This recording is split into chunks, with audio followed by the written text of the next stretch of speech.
To Alain Boublil and Claude Michel Schonberg.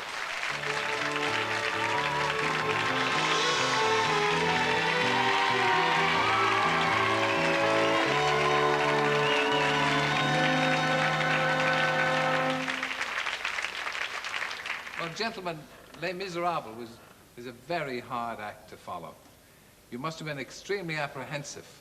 Right. To avoid this problem, we started to work on Miss Saigon when we were opening Les Miserables at the Palace Theatre in London back in '85. So you didn't know then that Les Miserables was going to be such a success? So we choose a subject, not taking care about Les Miserables is going to be or not a success.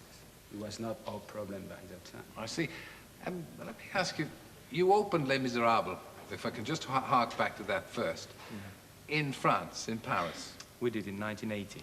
But the French didn't recognize it as the enormous hit that the rest of the world has. No, it had the run, you know, through 100 days of run in a big arena, and closed, and that's all. Nothing happened then until we met Cameron Mackintosh in 1982.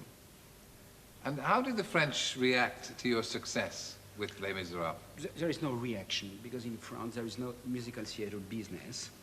So Do they look down on the musical in France, or do they not regard it as theater, or what? No, there is no reflex about the creators to write musicals. It's a very big country for movie, for theater play. Yeah. But since the old operetta, there is nothing new. No, it's not considered like proper art form.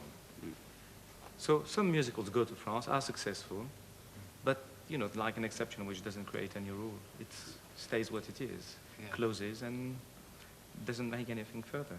Yeah. Vietnam, of course, was a traumatic chapter in world history, not to even mention American history.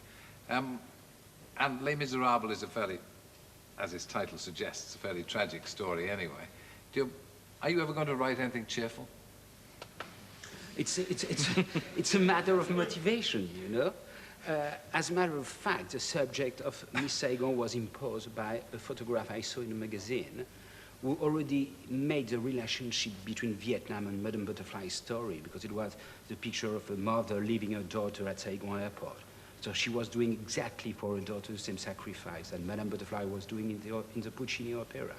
So the relationship was already done, and that's create for us a huge motivation. It's only a matter of motivation. Maybe we're not good enough to write a cheerful and... So twin inspirations, Madame Butterfly, and then the picture that you saw of a Vietnamese girl giving her baby to an American GI getting on a... Probably the reverse order. The picture first. The picture first. And that's what make us think about Madame Butterfly. About a new Madame Butterfly.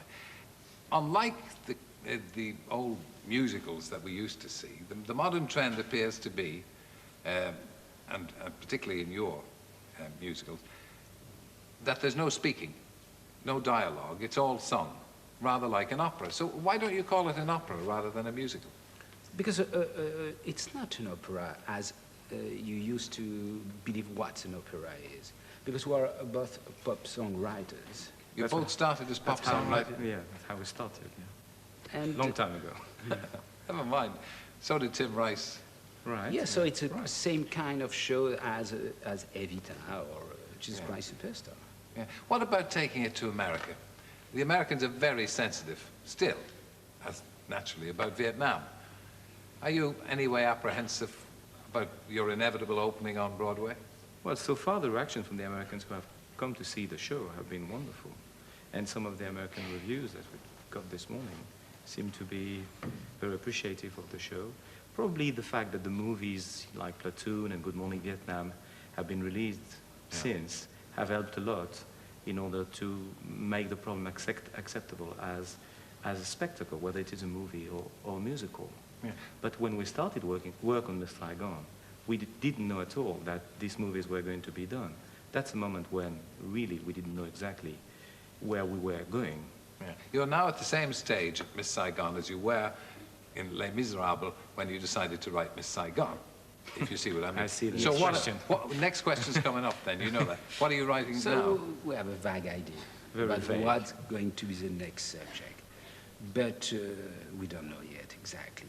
And to answer your question before, Miss Saigon is only a love story and the background on the reason of the crisis. It's a war, Vietnam War, but it's only a love story.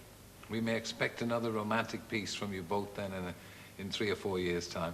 I'm afraid you might, yeah. Oh, well, we look forward to it because you haven't written anything bad so far. It's all been enormously you. successful, and congratulations on the tremendous reception Miss Saigon has received. Thank you very Alain, much. Jean-Michel. Thank you.